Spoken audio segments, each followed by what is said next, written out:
conditions affecting the common life, the development of initiative and self-reliance, and equality of economic and cultural opportunity. It thus also involved Americanization of immigrant. 83. Curti found that from 1840 to 1860 in Wisconsin the poorest groups gained rapidly in land ownership, and often rose to political leadership at the local level. He found that even landless young farm workers were soon able to obtain their farms. Free land on the frontier, therefore, created opportunity and democracy for both European immigrants as well as old stock Yankees. 84. Southwest. Map of the Santa Fe Trail from the 1770s to the 1830s. Pioneers moved into the new lands that stretched from Kentucky to Alabama to Texas. Most were farmers who moved in family groups. 85. Historian Louis Hacker shows how wasteful first generation of pioneers was. They were too ignorant to cultivate the land properly, and when the natural fertility of virgin land was used up, they sold out and moved west to try again. Hacker describes that in Kentucky about 1812.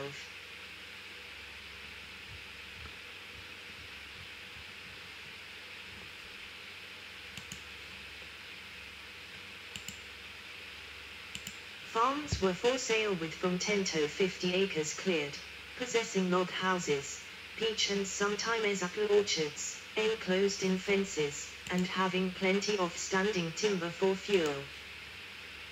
Yes, I'd like to read about Santa Fe Trail.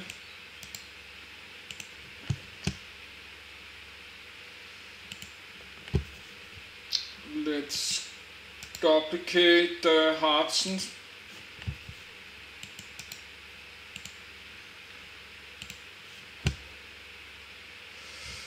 Yes, let's read about this too after this, not now.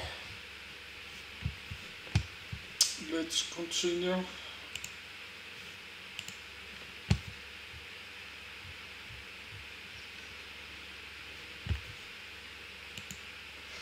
But I like to get back to this Harz Mountain and railways there.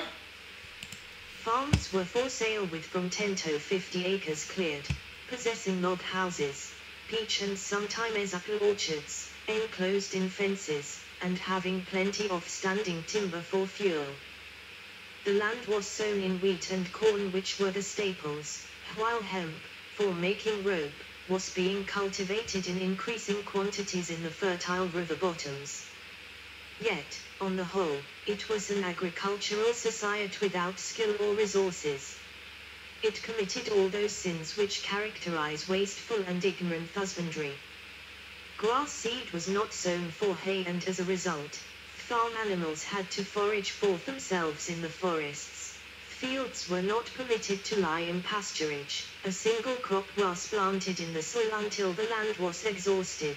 The manure was not returned to the fields. Only a small part of the farm was brought under cultivation, the rest being permitted to stand in timber. Instruments of cultivation were rude and clumsy, and only too few, many of them being made on the farm. It is plain why the American frontier settler was on the move continually. It was not this fear of too close contact with comforts and restraints of a civilized society that stirred him into a ceaseless activity, nor merely the chance of selling out at a profit to the coming wave of settlers. It was his wasting land that drove him on. Hunger waistcoat. The pioneer farmer senior runs, his inadequate facilities for cultivation, his limited means of transport necessitated his frequent changes of scene. He can't succeed only with virgin soil. 86.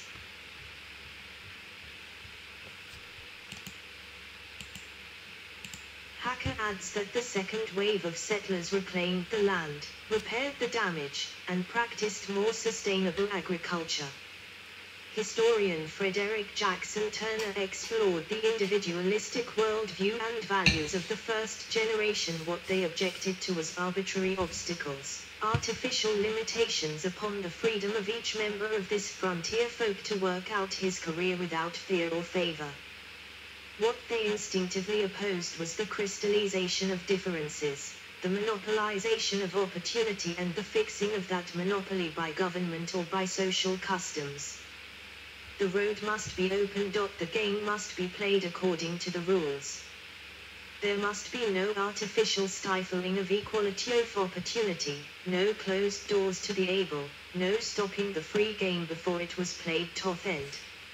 More than that, there was an unformulated, perhaps, but very real feeling, that mere success in the game, by which the abler men were able to achieve preeminence, gave to these successful ones no right to look down upon their neighbors, no vested title to assert superiority as a matter of pride, and to the diminution of the equal right and dignity of the less successful. 87. Manifest Destiny. United States Territories in 1834-36. Manifest destiny was the belief that the United States was preordained to expand from the Atlantic coast to the Pacific coast. The concept was expressed during colonial times, but the term was coined in the 1840s by a popular magazine which editorialized the fulfillment of our manifest destiny, to overspread the continent allotted by Providence for the free development of our yearly multiplying millions. As the nation grew, manifest destiny became a rallying cry for expansionists in the Democratic Party.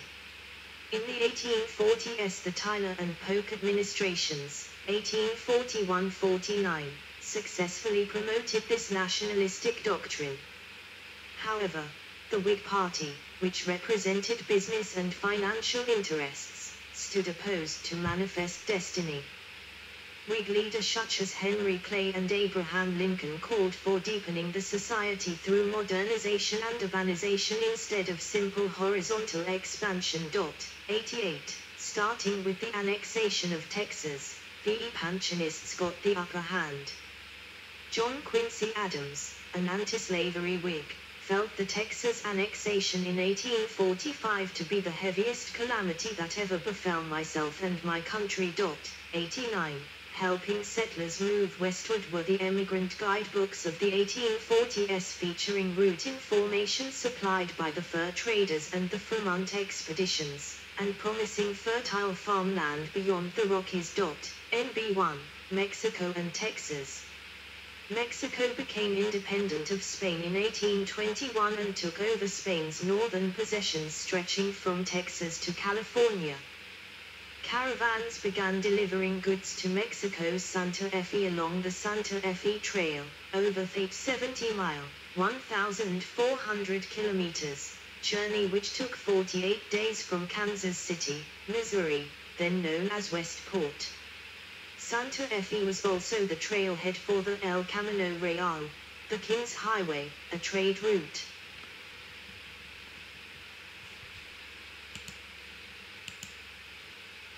Sam Houston accepting the surrender of Mexican General Santa Anna, 1836, which carried American manufactured goods southward deep into Mexico and returned silver, furs, and mules northward, not to be confused with another Camino Real which connected their missions in California.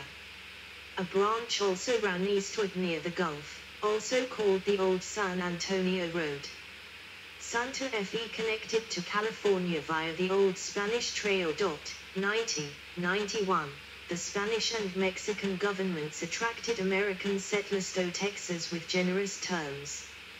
Stephen F. Austin became an impresario, receiving contracts from the Mexican officials to bring in immigrants. In doing so, he also became the de facto political and military commander of the area.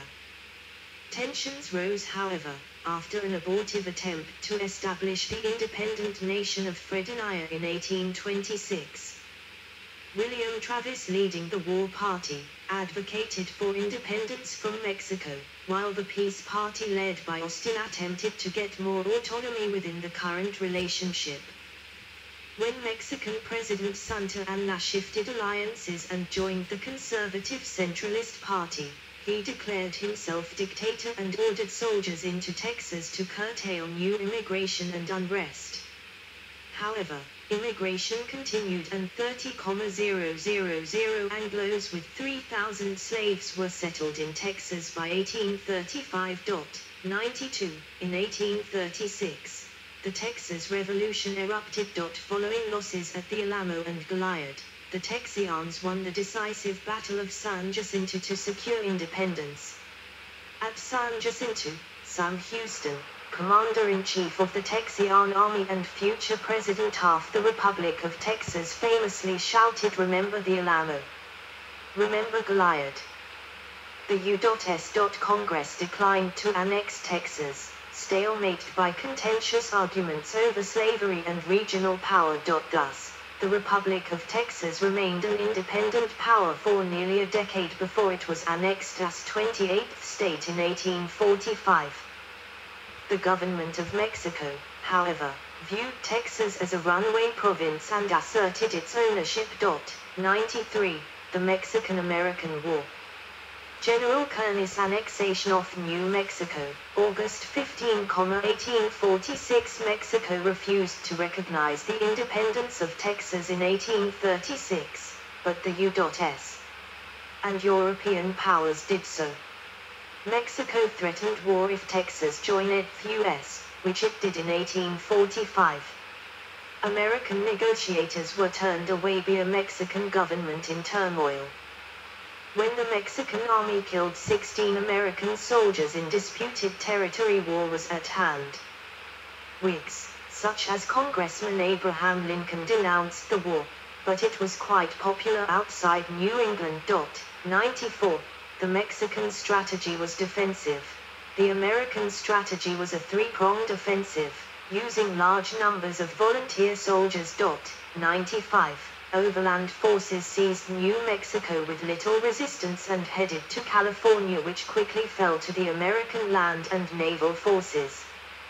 From the main American base at New Orleans, General Zachary Taylor led forces into northern Mexico, winning a series of battles that ensued. The U.S. Navy transported General Winfield Scott to Veracruz.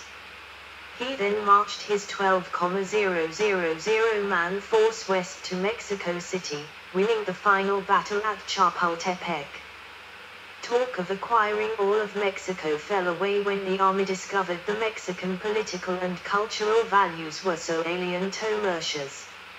As the Cincinnati Herald asked, what would the U.S. do with 8 million Mexicans with their idol worship, heathen superstition, and degraded mongrel races? 96.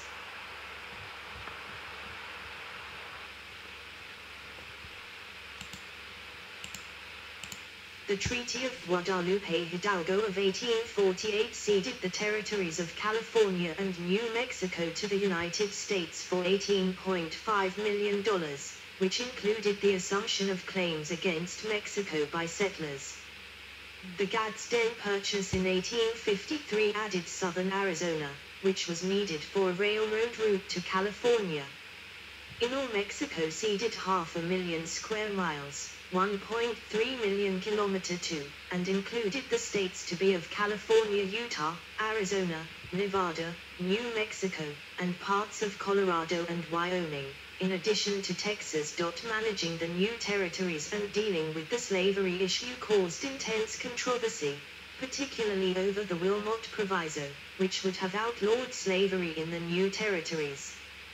Congress never passed it, but rather temporarily resolved the issue of slavery in the West with the Compromise of 1850. California entered the Union in 1850 as a free state. The other areas remained territories for many years. 97, 98, growth of Texas.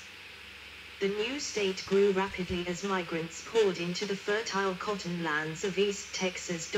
99. German immigrants started to arrive in the early 1840s because of negative economic, social and political pressures in Germany. 100. With their investments in cotton lands and slaves, planters established cotton plantations in eastern districts. The central area of the state was developed more by subsistence farmers who seldom owned slaves. 101. Texas in its Wild West days attracted men who could shoot straight and possessed for adventure, for masculine renown, patriotic service, martial glory, and meaningful deaths. 102. The California Gold Rush. Clipper ships took 5 months to sail 17,000 miles, 27,000 kilometers, from New York City to San Francisco Harbor, c. 1850. Between 1847 and 1870, the population of San Francisco exploded from 500 to 150,000. In 1846, about 10,000 Californios, Hispanics, lived in California primarily on cattle ranches in what is now the Los Angeles area. A few hundred foreigners were scattered in the northern districts, including some Americans. With the outbreak of war with Mexico in 1846, the U.S. sent in Fremont and a U.S. Army unit, as well as naval forces, and quickly took control.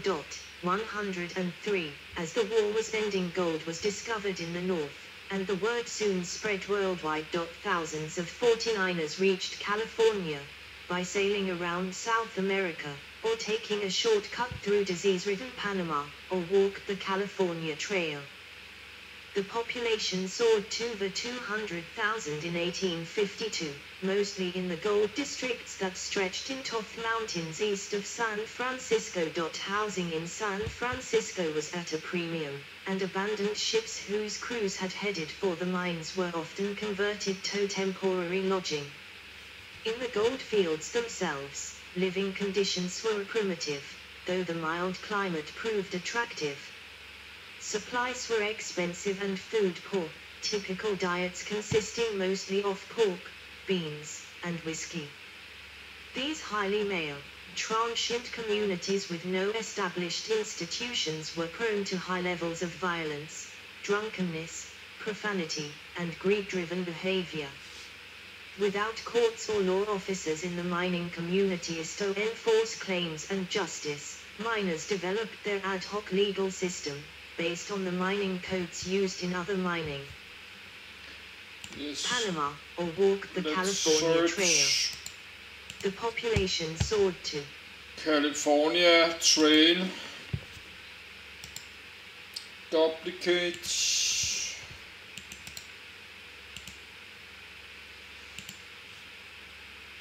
California Trail. Let's read about this too.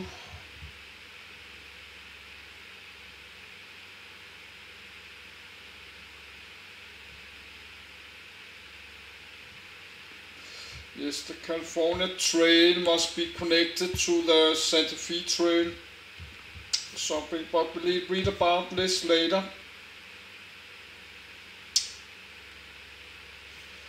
Yes, later, like later today or tomorrow or the next few days.